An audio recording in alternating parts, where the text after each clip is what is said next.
ഇന്ത്യയുടെ ആകാശത്തെ കാക്കുന്ന ശക്തമായ യുദ്ധവിമാനങ്ങൾ ഇന്ന് ലോക രാജ്യങ്ങളുടെ ശ്രദ്ധ പിടിച്ചുപറ്റുകയാണ്. ഇന്ന് ഇന്ത്യൻ വ്യോമസേനയുടെ കരുത്തായി നിലകൊള്ളുന്നവയാണ് ദസോ, റഫേൽ, HAL, തേജസ്, സുഖോയ്, Su-30 MKI പോലെയുള്ള ആധുനിക യുദ്ധവിമാനങ്ങൾ. എന്നാൽ ലോകം ഇന്ന് സംസാരിക്കുന്നത് ഒരു പുതിയ തലമുറയെക്കുറിച്ചാണ്. 5th generation fighter jets. അമേരിക്കയുടെ F-35 ലൈറ്റ്നിംഗ് II, ചൈനയുടെ ചെങ്ഡു J-20 പോലെയുള്ള സ്റ്റെൽത്ത് യുദ്ധവിമാനങ്ങൾ ഇതിനകം ലോക സൈനിക ശക്തിയുടെ പുതിയ മാനദണ്ഡങ്ങൾ സൃഷ്ടിച്ചു കഴിഞ്ഞു. ഇപ്പോൾ ഈ ക്ലബിലേക്ക് ഇന്ത്യയും കടക്കാൻ ഒരുങ്ങുകയാണ്. ഇന്ത്യയുടെ സ്വന്തം AMCA advance medium Kombat aircraft എന്ന അത്യാധുനിക യുദ്ധവിമാന പദ്ധതി ഇപ്പോൾ നിർണായക ഘട്ടത്തിലേക്ക് കടന്നിരിക്കുകയാണ്. എന്താണ് ഈ AMCA?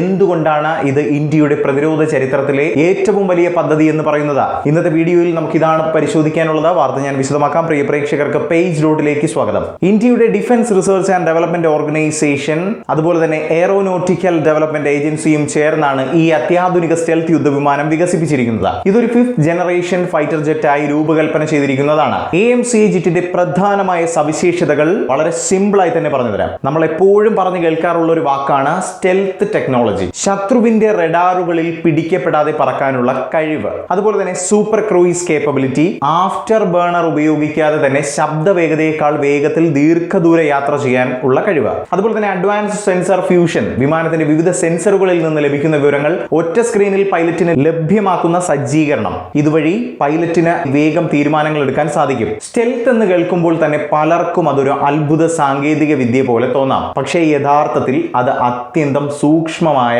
എഞ്ചിനീയറിംഗും ശാസ്ത്രവും ചേർന്നതാണ്. AMCAയുടെ ബോഡി നിർമ്മിക്കുന്നത് പ്രത്യേക കോമ്പോസിറ്റ് മെറ്റീരിയലുകൾ ഉപയോഗിച്ചാണ്. ഇവ റഡാർ തരംഗങ്ങളെ ആഗിരണം ചെയ്യുകയോ ചിതറിച്ചു കളയുകയോ ചെയ്യുന്നതിനാൽ വിമാനത്തെ കണ്ടെത്തുന്നത് വളരെ അധികം ബുദ്ധിമുട്ടാണ്. ഇതിനൊപ്പം മറ്റൊരു പ്രധാന സവിശേഷതയാണ് ഇന്റേണൽ വെപ്പൺ ബേ. സാധാരണ യുദ്ധവിമാനങ്ങളിൽ മിസൈലുകൾ പുറത്താണ് ഘടിപ്പിക്കുക. പക്ഷേ AMCAയിൽ എല്ലാ ആയുധങ്ങളും വിമാനത്തിനുള്ളിലെ പ്രത്യേക അറകളിലാണ് സൂക്ഷിക്കുന്നത്. ഇത് വിമാനത്തിന്റെ റഡാർ സിഗ്നേച്ചർ വളരെയധികം കുറയ്ക്കാൻ സഹായിക്കും. ഇപ്പോൾ നമ്മുടെ AMCA പദ്ധതി എവിടെ വരെയായി? 2026 ഏറ്റവും പുതിയ അപ്ഡേറ്റുകൾ പരിശോധിക്കാം.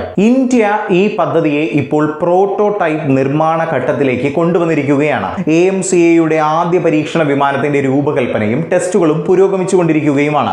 എഞ്ചിൻ സാങ്കേതിക വിദ്യയിലും വലിയ മുന്നേറ്റങ്ങൾ നടക്കുന്നുണ്ട് കേട്ടോ. ആദ്യഘട്ടത്തിൽ AMCA വിമാനങ്ങളിൽ ജനറൽ ഇലക്ട്രിക്കിന്റെ F414 എഞ്ചിൻ ഉപയോഗിക്കാനായിരുന്നു പദ്ധതി. ഈ എഞ്ചിൻ നിർമ്മിക്കുന്നത് അമേരിക്കൻ കമ്പനിയായ ജനറൽ ഇലക്ട്രിക് ആണ്. അതേസമയം ഭാവിയിലെ AMCA MK2 എന്ന പതിപ്പിന് വേണ്ടി സഫ്രാൻ കമ്പനിയുടെ സഹകരണത്തോടെ ഏകദേശം 110 കിലോ ന്യൂട്ടൺ കരുത്തുള്ള പുതിയ എഞ്ചിൻ വികസിപ്പിക്കാനും നമ്മുടെ രാജ്യം ശ്രമിക്കുന്നുണ്ട്. ഇത് ഇന്ത്യയെ വിമാന എഞ്ചിൻ സാങ്കേതിക വിദ്യയിൽ സ്വയം പര്യാപ്തത നേടിയെടുക്കാൻ വലിയ രീതിയിൽ സഹായിക്കും. നമ്മുടെ ഇന്ത്യയുടെ പ്രധാന വ്യോമ സുരക്ഷാ വെല്ലുവിളികളിൽ ഒന്നാണ് ചൈനയുടെ ചെങ്ഡു J-20 സ്റ്റെൽത്ത് യുദ്ധവിമാനം. എന്നാൽ പ്രതിരോധ വിദഗ്ധരുടെ അഭിപ്രായത്തിൽ AMCA രൂപകൽപ്പനയിൽ കൂടുതൽ advanced avionic, sensor fusion, AI systems എന്നിവ ഉൾപ്പെടുത്താനാണ് നമ്മുടെ രാജ്യം ലക്ഷ്യമിടുന്നത്. AMCAയുടെ കോമ്പാക്ട് ഡിസൈൻ കാരണം ഇത് കൂടുതൽ മാനുവറബിൾ ആയിരിക്കുമെന്നാണ് പ്രതീക്ഷിക്കുന്നത്. അടുത്ത ദശകത്തിൽ AMCA ഇന്ത്യൻ വ്യോമസേനയുടെ പ്രധാന ശക്തികളിൽ ഒന്നായി മാറും. നമ്മുടെ എയർഫോഴ്സ് ആദ്യഘട്ടത്തിൽ ഏകദേശം 120 AMCA വിമാനങ്ങൾ വരെ സ്വന്തമാക്കാനും പദ്ധതിയിടുന്നുണ്ട്.